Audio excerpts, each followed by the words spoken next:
Prometheus gave fire to humanity, a single act that would change the fate of mankind forever. But instead of gratitude, he was sentenced to eternal suffering, chained to a mountain, his body broken, his pain repeating every single day. So the question is, why would Zeus, king of the gods, punish someone for helping humanity? Was this justice or fear? Because this wasn't just about fire.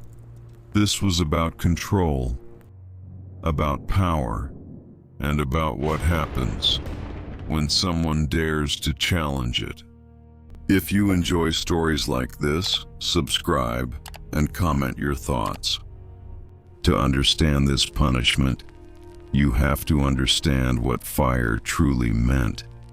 It wasn't just warmth. It wasn't just light. Fire was knowledge. Fire was progress. Fire was independence. And for the gods, that was dangerous, because the moment humans stopped depending on the gods, they started becoming something else, something harder to control.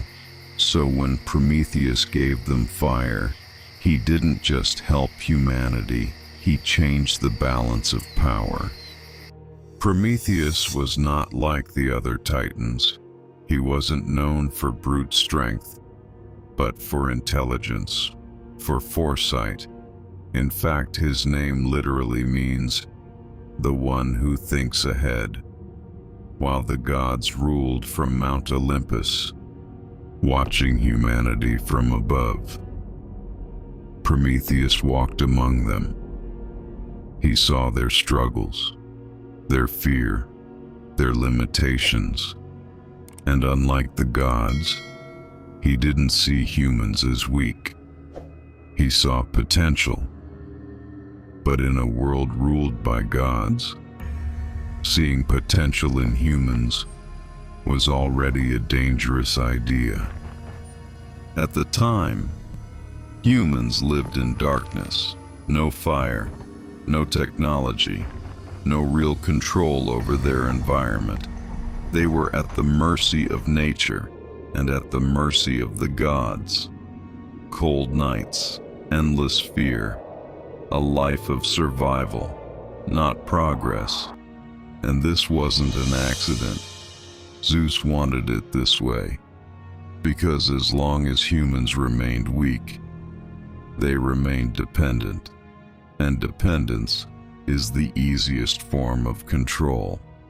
So Prometheus made a decision, one that would change everything. He defied Zeus.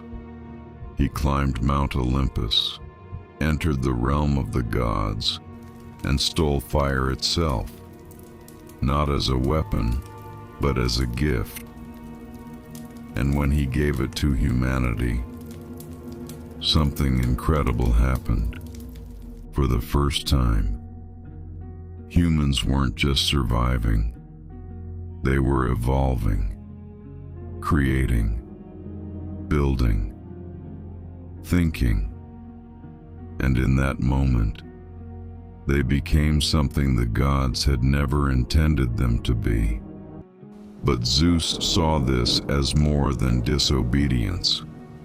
To him, this was a threat, because fire meant knowledge, and knowledge meant freedom, and freedom meant losing control. If humans could think for themselves, build for themselves, live without the gods, then what power would the gods have left? So Zeus didn't just punish Prometheus. He made an example out of him, a warning to anyone who would dare challenge divine authority. Prometheus was chained to a mountain, alone, helpless, and every single day, an eagle would descend from the sky and tear into his flesh, devouring his liver, and just when the pain should have ended, it didn't, because every night his body healed. only so the punishment could begin again, forever. Not just pain, but endless repetition, a punishment designed not just to hurt him, but to break him. But even in his suffering, Prometheus never took it back. He never regretted giving fire to humanity, because he knew that what he gave them was worth the price. And maybe that's why this story still matters today. Because even now, those who challenge power, those who bring change, those who give others the ability to grow, are often punished for it. Just like Prometheus. So was Prometheus a hero who sacrificed everything for humanity? Or was he a rebel who went too far? Maybe he was both. But one thing is certain. Without Prometheus, the world we know today would not exist.